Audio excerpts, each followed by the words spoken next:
जय गुरु जी। शुक्राना गुरु जी। गुरु जी का अनंतम शुक्राना। गुरु जी की आज्ञा से शिव पुराण आपके सामने प्रस्तुत है। अगला अध्याय सदाचार, शौचाचार, स्नान, भस्म धारण, संध्या वंदन, प्रणव जप, गायत्री जप, दान, न्यायतः धनोपार्जन तथा अग्निहोत्र आदि की विधि एवं महिमा का वर्णन। ऋषियों ने कहा, सूत जी, अब आप शीघ्र ही हमें वह सदाचार सुनाइए जिससे विद्वान पुरुष पुण्य लोकों पर विजय पाता है। स्वर्ग प्रदान करने वाले धर्ममय आचार तथा नरक का कष्ट देने वाले अधर्ममय आचारों का भी वर्णन कीजिए। सूत जी बोले, सदाचार का पालन करने वाला विद्वान ब्राह्मण ही वास्तव में ब्राह्मण नाम धारण करने का अधिकारी है। जो केवल वेदोक्त आचार का पालन करने वाला एवं वेद का अभ्यासी है, उस ब्राह्मण की विप्र संज्ञा होती है।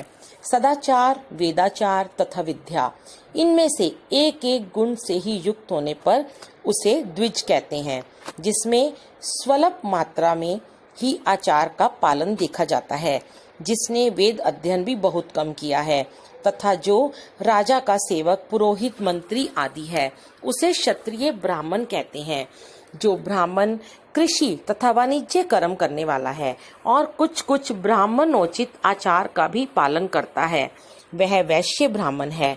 तथा जो स्वयं ही खेत जोतता, हल चलाता है, उसे शूद्र ब्राह्मण कहा गया है। जो दूसरों के दोष देखने वाला और परद्रोही है, उसे चांडाल द्विज कहते हैं। इसी तरह क्षत्रियों में भी जो पृथ्वी का पालन करता है, वह राजा है। दूसरे लोग राजत्वहीन क्षत्रिय माने गए हैं। वैश्यों में भी जो धान्य आदि वस्तुओं का क्रय विक्रय करता है, वह वैश्य कहलाता है। दूसरों को वणिक कहते हैं। जो ब्राह्मणों, क्षत्रियों तथा वैश्यों की सेवा में लगा रहता है, वही वास्तव में शूद्र कहलाता है। जो शूद्र हल जोतने का काम करता है, उसे वृषल समझना चाहिए। सेवा, शिल्प और कर्षण से भिन्न वृत्ति का आश्रय लेने वाले शूद्र दस्यु कहलाते हैं। इन सभी वर्णों के मनुष्यों को चाहिए कि वे ब्रह्म मुहूर्त में उठकर पूर्वाभिमुख हो। सबसे पहले देवताओं का, फिर धर्म का, अर्थ का, उसकी प्राप्ति के लिए उठाए जाने वाले कलेशों का तथा आय और व्यय का भी चिंतन करें। रात के पिछले पहर को उषा काल जानना चाहिए। उस अंतिम प्रहर का जो आधा या मध्य भाग है, उसे संधि कहते हैं। उस संधि काल में उठकर द्विज को मल मूत्र आदि का त्याग करना चाहिए। घर से दूर जाकर बाहर से अपने शरीर को ढके रखकर दिन में उत्तराभिमुख बैठकर मल मूत्र का त्याग करें। यदि उत्तराभिमुख बैठने में कोई रुकावट हो तो दूसरी दिशा की ओर मुख करके बैठें। जल, अग्नि, ब्राह्मण आदि तथा देवताओं का सामना बचाकर बैठें। मल त्याग करके उठने पर फिर उस मल को ना देखें। तदनंतर जलाशय से बाहर निकाले हुए जल से ही गुदा की शुद्धि करें अथवा देवताओं, पितरों तथा ऋषियों के तीर्थों में उतरे बिना ही प्राप्त हुए जल से शुद्धि करनी चाहिए। गुदा में 7, 5 या 3 बार मिट्टी लगाकर उसे धोकर शुद्ध करें। लिंग में ककोड़े के फल के बराबर मिट्टी लेकर लगाएं और उसे धो दें, परंतु गुदा में लगाने के लिए 1 पसर मिट्टी की आवश्यकता होती है। लिंग और गुदा की शुद्धि के पश्चात उठकर अन्यत्र जाएं और हाथ पैरों की शुद्धि करके 8 बार कुल्ला करें। जिस किसी वृक्ष के पत्ते से अथवा उसके पतले काश से जल के बाहर दातुन करना चाहिए, उस समय तर्जनी उंगली का उपयोग ना करें। यह दंत शुद्धि का विधान बताया गया है। तदनंतर जल संबंधी देवताओं को नमस्कार करके मंत्र पाठ करते हुए जलाशय में स्नान करें। यदि कंठ तक या कमर तक पानी में खड़े होने की शक्ति ना हो तो घुटने तक जल में खड़ा हो अपने ऊपर जल छिड़ककर मंत्रोच्चारण पूर्वक स्नान कार्य संपन्न करें। विद्वान पुरुष को चाहिए कि वहां तीर्थ जल से देवता आदि का स्नानांग तर्पण भी करें। इसके बाद धौत वस्त्र लेकर 5 कच्छ करके उसे धारण करें। साथ ही कोई उत्तरीय भी धारण कर लें। क्योंकि संध्या वंदन आदि सभी कर्मों में उसकी आवश्यकता होती है। नदी आदि तीर्थों में स्नान करने पर स्नान संबंधी उतारे हुए वस्त्र को वहां ना धोएं। स्नान के पश्चात विद्वान पुरुष भीगे हुए उस वस्त्र को बावड़ी में, कुएं के पास अथवा घर आदि में ले जाएं और वहां पत्थर पर, लकड़ी आदि पर, जल में या स्थल में अच्छी तरह धोकर उस वस्त्र को निचोड़ें। द्विजो, वस्त्र को निचोड़ने से जो जल गिरता है वह एक श्रेणी के पितरों की तृप्ति के लिए होता है।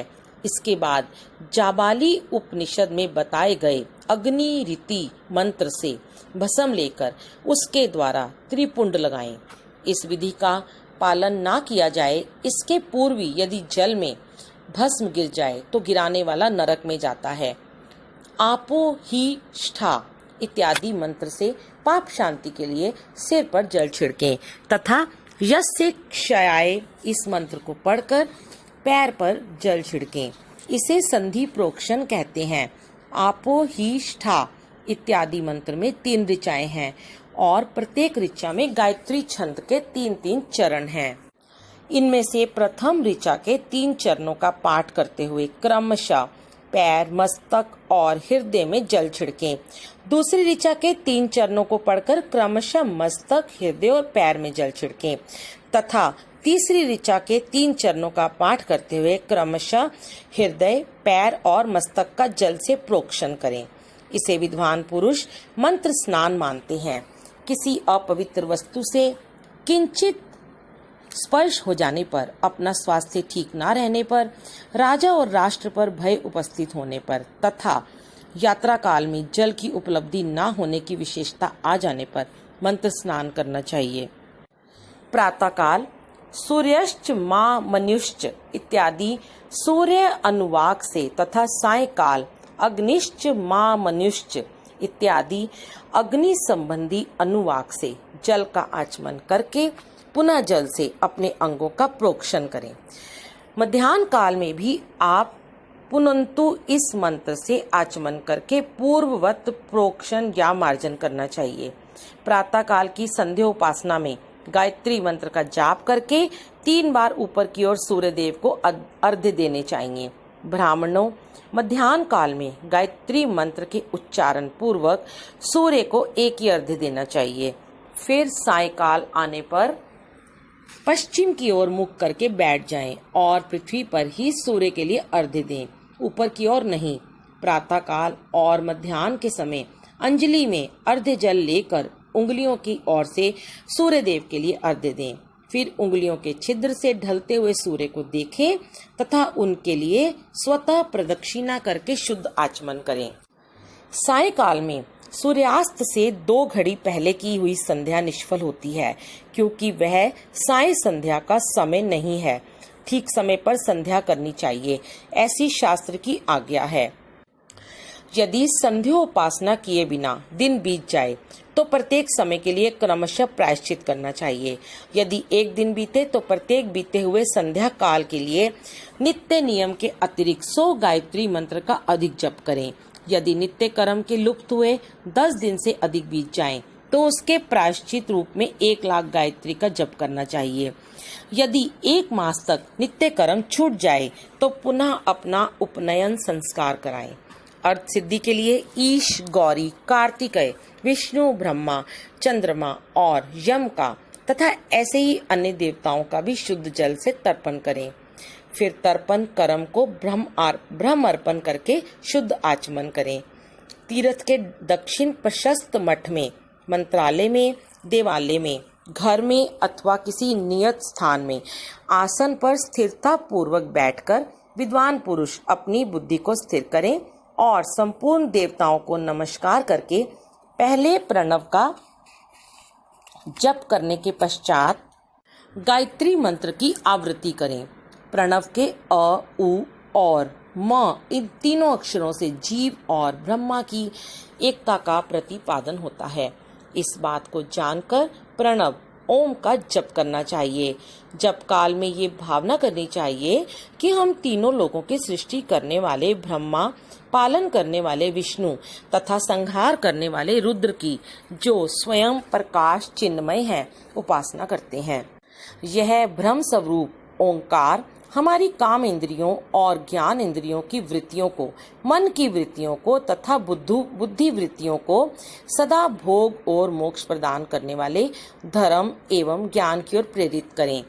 प्रणव के इस अर्थ का बुद्धि के द्वारा चिंतन करता हुआ जो इसका जप करता है वह निश्चय ही ब्रह्मा को प्राप्त कर लेता है, अथवा अर्थ अनुसंधान के बिना भी प्रणव का नित्य जप करना चाहिए। इससे ब्राह्मण तत्व की पूर्ति होती है। ब्राह्मण तत्व की पूर्ति के लिए श्रेष्ठ ब्राह्मण को प्रतिदिन प्रातःकाल 1 सहस्त्र गायत्री मंत्र का जप करना चाहिए। मध्याह्न काल में 100 बार और सायंकाल में 28 बार जप की विधि है। अन्य वर्ण के लोगों को अर्थात क्षत्रिय और वैश्य को तीनों संध्याओं के समय यथासाध्य गायत्री जप करना चाहिए।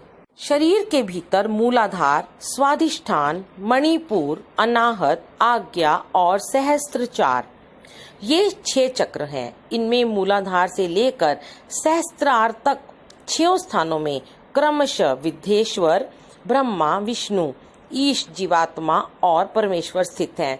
इन सब में ब्रह्म बुद्धि करके इनकी एकता का निश्चय करें और वह ब्रह्मा मैं हूँ ऐसी भावना पूर्वक प्रत्येक श्वास के साथ सोहम का जाप करें। उन्हीं विद्वेश्वर आदि की ब्रह्म रंध्र आदि में तथा इस शरीर से बाहर भी भावना करें। प्रकृति के विकारभूत महतत्व से लेकर पंचभूत पर्यंत तत्वों से बना हुआ जो शरीर है, ऐसे सहस्त्रों शरीरों का एक एक अजपा गायत्री के जप से एक एक के क्रम से अतिक्रमण करके जीव को धीरे धीरे परमात्मा से संयुक्त करें। यह जप का तत्व बताया गया है। 100 तथा 28 मंत्रों के जप से उतने ही शरीरों का अतिक्रमण होता है। इस प्रकार जो मंत्रों का जप है इसी को आदि क्रम से वास्तविक जप जानना चाहिए। सहस्त्र बार किया हुआ जप ब्रह्मलोक प्रदान करने वाला होता है, ऐसा जानना चाहिए।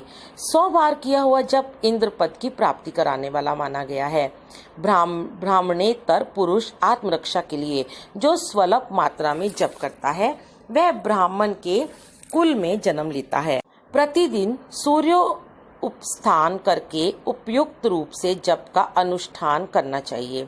12 लाख गायत्री का जप करने वाला पुरुष पूर्ण रूप से ब्राह्मण कहा गया है। जिस ब्राह्मण ने 1 लाख गायत्री का भी जप ना किया हो उसे वैदिक कार्य में ना लगाएं। 70 वर्ष की अवस्था तक नियम पालन पूर्वक कार्य करें। इसके बाद गृह त्याग कर संन्यास ले लें। परिवार जप या सन्यासी पुरुष नित्य प्रातः काल 12,000 प्रणव का जप करें। यदि एक दिन इस नियम का उल्लंघन हो जाए तो दूसरे दिन उसके बदले में उतना मंत्र और अधिक जपना चाहिए और सदा इस प्रकार जप को चलाने का प्रयत्न करना चाहिए। यदि क्रमशः 1 मास आदि का उल्लंघन हो गया तो 1.5 लाख जप करके उसका प्रायश्चित करना चाहिए। इससे अधिक समय तक नियम का उल्लंघन हो जाए तो पुनः नए सिरे से गुरु से नियम ग्रहण करें। ऐसा करने से दोषों की शांति होती है, अन्यथा वह रौरव नरक में जाता है। जो सकाम भावना से युक्त गृहस्थ ब्राह्मण है उसी को धर्म तथा अर्थ के लिए यत्न करना चाहिए। मुमुक्षु ब्राह्मण को तो सदा ज्ञान का ही अभ्यास करना चाहिए। धर्म से अर्थ की प्राप्ति होती है, अर्थ से भोग सुलभ होता है, फिर उस भोग से वैराग्य की संभावना होती है। धर्म पूर्वक उपार्जित धन से जो भोग प्राप्त होता है उससे एक दिन अवश्य वैराग्य का उदय होता है। धर्म के विपरीत अधर्म से उपार्जित हुए धन के द्वारा जो भोग प्राप्त होता है उससे भोगों के प्रति आसक्ति उत्पन्न होती है। मनुष्य धर्म से धन पाता है, तपस्या से उसे दिव्य रूप की प्राप्ति होती है। कामनाओं का त्याग करने वाले पुरुष के अंतःकरण की शुद्धि होती है, उस शुद्धि से ज्ञान का उदय होता है, इसमें संशय नहीं है। सत्य युग आदि में तप को ही प्रशस्त कहा गया है, किंतु कलयुग में द्रव्य साधे धर्म दान आदि अच्छा माना गया है। सतयुग में ध्यान से, त्रेता में तपस्या से और द्वापर में यज्ञ करने से ज्ञान की वृद्धि होती है, परंतु कलयुग में प्रतिमा भगव विग्रह की पूजा से ज्ञान लाभ होता है। अधर्म हिंसा दुख रूप है और धर्म सुख रूप है। अधर्म से मनुष्य दुख पाता है और धर्म से वह सुख और अभ्युदय का भागी होता है। दुराचार से दुख प्राप्त होता है और सदाचार से सुख। अतः भोग और मोक्ष की सिद्धि के लिए धर्म का उपार्जन करना चाहिए। जिसके घर में कम से कम 4 मनुष्य हैं, ऐसे कुटुंबी ब्राह्मण को जो 100 वर्ष के लिए जीविका जीवन निर्वाह की सामग्री देता है, उसके लिए वह दान ब्रह्मलोक की प्राप्ति कराने वाला होता है। 1 सहस्त्र चांद्रायन व्रत का अनुष्ठान ब्रह्मलोकदायक माना गया है। जो क्षत्रिय 1 सहस्त्र कुटुंब को जीविका और आवास देता है, उसका वह कर्म इंद्रलोक की प्राप्ति कराने वाला होता है। 10,000 कुटुंबों को दिया हुआ आश्रय दान ब्रह्मलोक प्रदान करता है। दाता पुरुष जिस देवता को सामने रखकर दान करता है, अर्थात वह दान के द्वारा जिस देवता को प्रसन्न करना चाहता है, उसी का लोक उसे प्राप्त होता है। यह बात वेद वेत्ता पुरुष अच्छी तरह जानते हैं। धनहीन पुरुष सदा तपस्या का उपार्जन करे, क्योंकि तपस्या और तीर्थ सेवन से अक्षय सुख पाकर मनुष्य उसका उपभोग करता है। अब मैं न्यायतः धन के उपार्जन की विधि बता रहा हूँ। ब्राह्मण को चाहिए कि वह सदा सावधान रहकर विशुद्ध प्रतिग्रह, दान ग्रहण तथा याजन, यज्ञ कराने आदि से धन का अर्जन करें। वह इसके लिए कहीं दीनता ना दिखाएं और न अत्यंत कलेशदायक कर्म ही करें। क्षत्रिय बाहुबल से धन का उपार्जन करें और वैश्य कृषि एवं गौरक्षा से। न्यायोपार्जित धन का दान करने से दाता को ज्ञान की सिद्धि प्राप्त होती है। ज्ञान सिद्धि द्वारा सब पुरुषों को गुरु कृपा मोक्ष सिद्धि सुलभ होती है।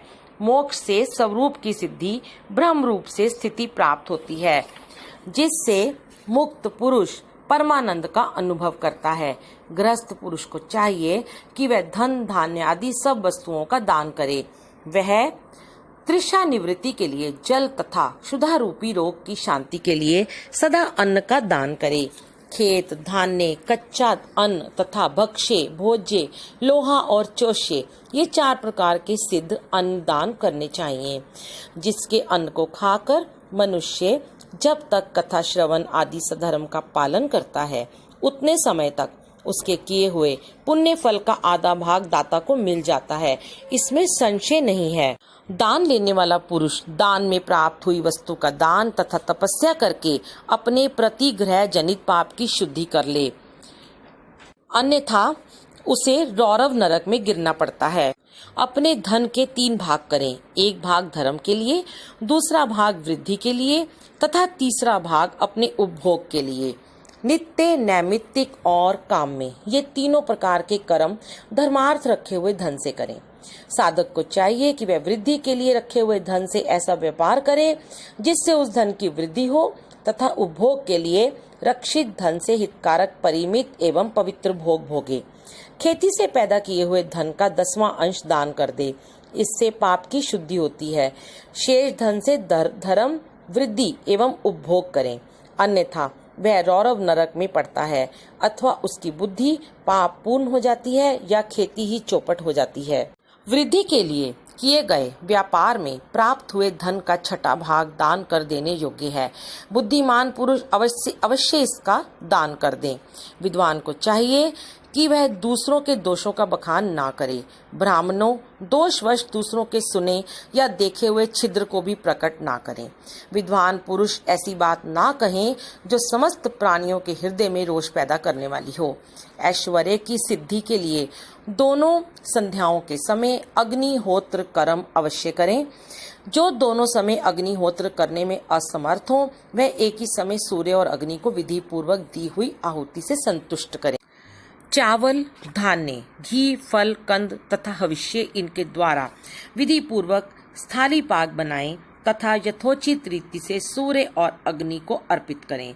यदि हविष्य का अभाव हो तो प्रधान होम मात्र करें। सदा सुरक्षित रहने वाली अग्नि को विद्वान पुरुष अजस्त्र की संज्ञा देते हैं। अथवा सायंकाल में जप मात्र या सूर्य की वंदना मात्र कर लें।